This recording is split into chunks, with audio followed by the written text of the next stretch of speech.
Alors sur le pont là nous avons une très belle Porsche 992 phase 1, donc ce modèle-ci c'est une Carrera S, donc équipée d'un 3 litres 6 cylindres en biturbo, hein, de 450 chevaux, parce que maintenant les Porsche pour la plupart sont équipés en suralimentation. Alors elle est ici pour sa première révision, pour que vous vous rendiez compte un petit peu des accès qu'on a maintenant sur ce type d'auto. Alors autant avant jusque sur les dernières 997 on avait quand même une vue sur le moteur. Et bien aujourd'hui, donc là Valentin va vous expliquer un petit peu en fait. Bah là concrètement on a les ventilos pour l'extraction d'air chaud du moteur. Ouais. Et puis on a une espèce de platine, bon bah forcément d'accastillage pour faire joli. Donc on est obligé d'enlever ça et là finalement on a accès juste au filtre à huile, on n'a que ça. Visuellement on voit pas grand chose d'autre, on a juste le filtre à huile et puis après tout se passe en dessous. Voici un petit peu la vue du compartiment moteur qu'on a. Donc là ça va parce qu'en fait c'est la première révision, donc il n'y a que le filtre à huile à faire. Mais sachez que c'est comme sur les 991. Et donc quand on a un filtre à air, il faut déposer le pare-choc complètement pour pouvoir accéder au filtre à air. Alors sachez que ces GR Motors, on est capable de faire des révisions des classiques jusqu'au plus moderne, comme une 992 phase 1 ou phase 2 ou Panamera hybride, enfin tous les derniers modèles confondus. Ça ne nous pose aucun problème, sachant qu'on est équipé des deux outils GAG. Donc outils GAG pour les premières générations et bien évidemment le Piwis Tester 3 pour ces dernières générations, ce qui nous permet de faire tous les contrôles et toutes les remises à zéro des compteurs ainsi que toutes les interventions électroniques qu'il y aurait à effectuer sur ce type de véhicule. Allez, bien évidemment, comme à chaque fois, je vous fais un petit visuel du dessous de cette belle 992. Alors là, ce qu'on peut constater aujourd'hui maintenant, c'est que c'est hyper compact. Aussi, on voit les nouvelles générations qui ont un turbo de chaque côté, donc des modèles biturbo pour la plupart. Maintenant, il va rester, il me semble, les versions, je sais même plus, je crois que la 911R en Atmo 4 litres. Après, c'est vrai que la plupart, elles sont en version turbo pour des histoires de pollution et de taxes carbone. Et bien là, voilà une particularité là-dessus. Alors en fait, oui, petite chose, c'est qu'on a un carter en matière composite maintenant. Et en fait, si vous voulez, la particularité, c'est qu'avant, on remplaçait que le joint. Et là, maintenant, comme on le voit, Valentin, en fait, à chaque fois, on remplace le bouchon complètement, parce que c'est un bouchon en matière plastique. Et bien évidemment, à chaque fois, il est remplacé par un origine, parce que voilà, le plastique, donc vous pouvez le comprendre, si on le trifouille de trop, au bout d'un moment, on pourrait avoir des soucis. Et effectivement, là, si ça se mettait à vidanger, on aurait vite un très gros problème.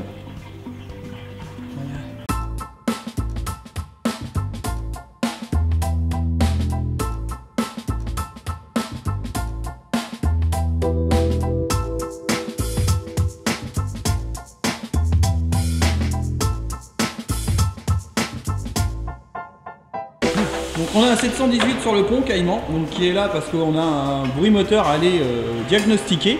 Donc c'est Valentin là qui est dessus et qui s'en occupe.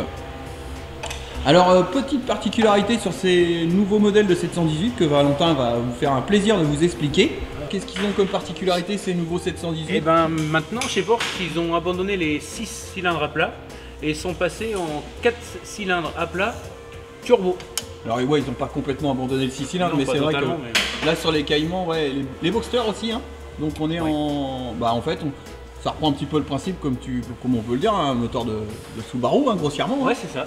Bon, après un peu plus performant avec un développement, on va dire que c'est quand même un peu plus performant qu'un moteur de Subaru. Donc c'est du mono turbo, on voit le turbo ici, évidemment contrôlé électroniquement. Donc, et comme sur tous les Caïmans, donc mécanique très compacte et en position centrale arrière. Et comme sur les Boxers, on a donc, comme je disais, mécanique moteur en position centrale arrière et la boîte de vitesse qui se retrouve sur l'arrière du véhicule. Le montage est inverse d'une 911. Alors là, on arrive au moment où Valentin est en train d'effectuer le diagnostic sur le 718 pour essayer de voir déjà s'il n'a pas des remontée d'informations au niveau code défaut moteur.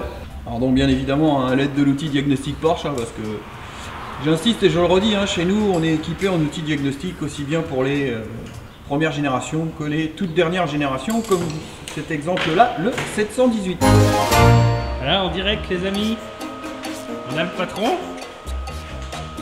Ah là Chocapic il est content parce que c'est lui qui filme, là il se fait plaisir. Alors Gino il va nous expliquer ce qu'il est en train de faire. Et ben en fait ce que je suis en train de faire, un truc que lui il n'arrive pas à faire. Voilà. C'est pour ça qu'on m'appelle peut-être le patron d'ailleurs. Ah ça doit être ça. Alors là, bon bah on voit bien, comme on vous disait les autres fois, on a un fond plat sous les véhicules. Vas-y, fous-toi de ma gueule.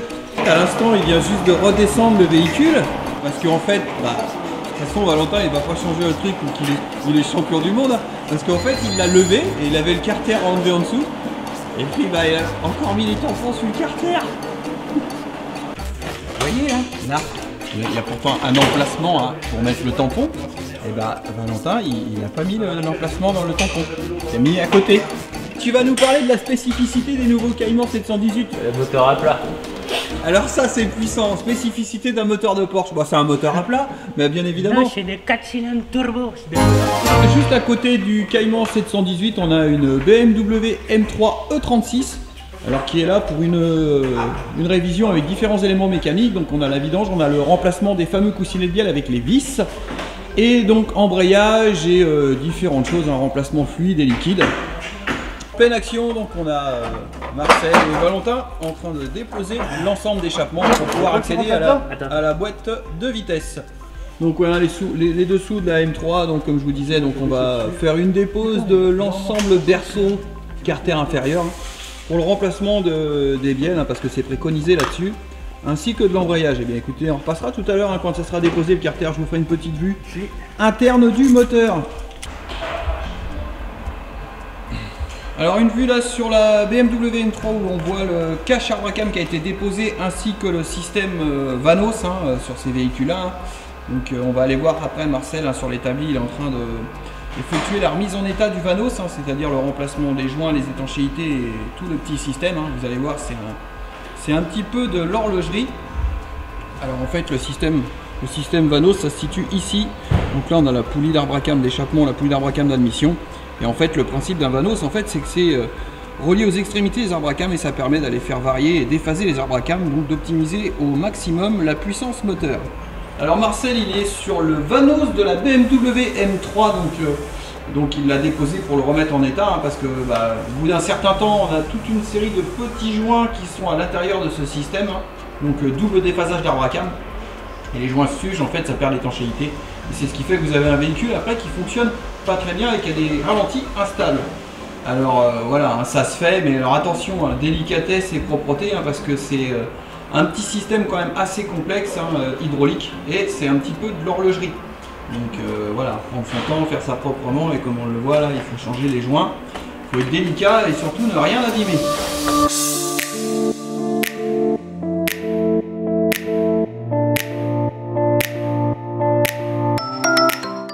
Sur la Alfa Romeo Spider où Anthony, vous l'aviez vu, qui a mis en place toute la partie arrière avec la malle arrière et le remplacement du bas d'aile.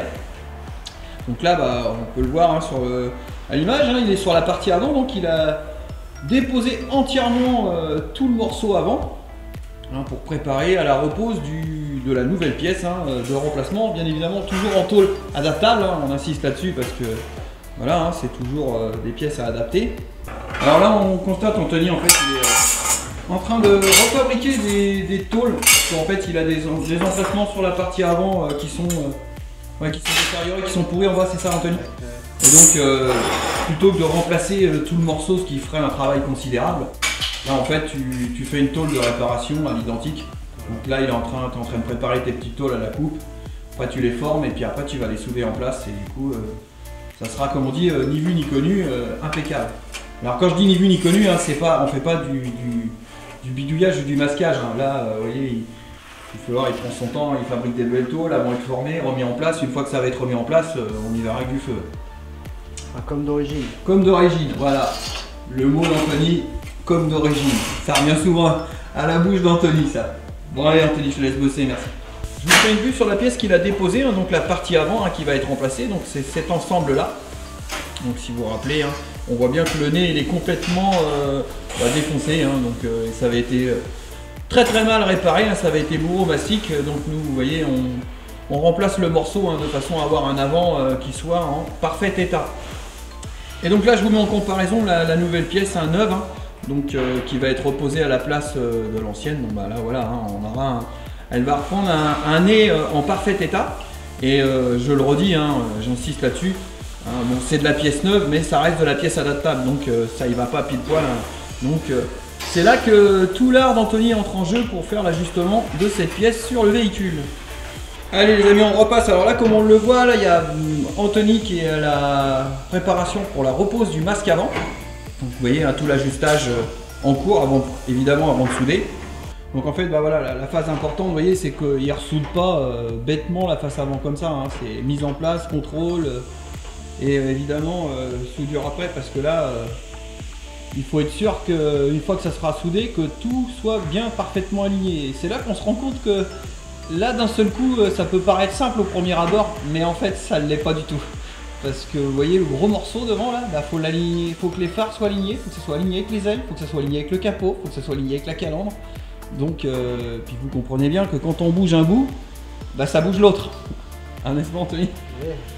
Donc voilà, je vais pas le déranger plus, il est concentré sur son travail, donc bah, on continuera à poursuivre. Hein, mais vous voyez déjà, avec un museau neuf, bah, déjà à la meilleure allure. Alors les amis, on revient sur la 997 Carrera 2S hein, et je fais une petite correction parce qu'elle était dans la brève d'atelier de la semaine dernière et en fait sur la légende en dessous j'ai mis 992, donc ce n'est surtout pas une 992 hein, c'est bien une 997 Nordic Gold.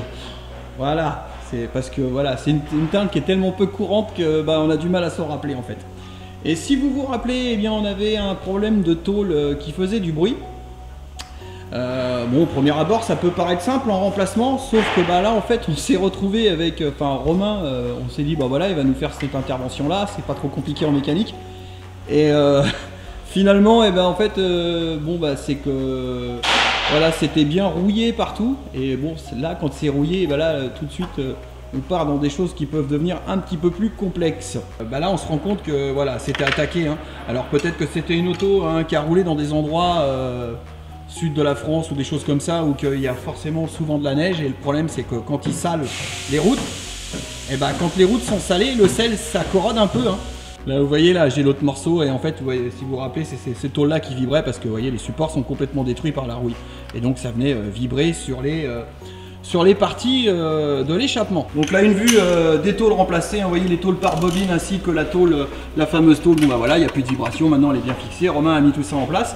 Mais bon voilà, ça a été une petite partie de plaisir hein, parce que vous voyez, bon, on a remplacé toute la visserie est neuve, mais et ben, en fait elles ne sont pas vraiment laissées faire hein, pour le démontage.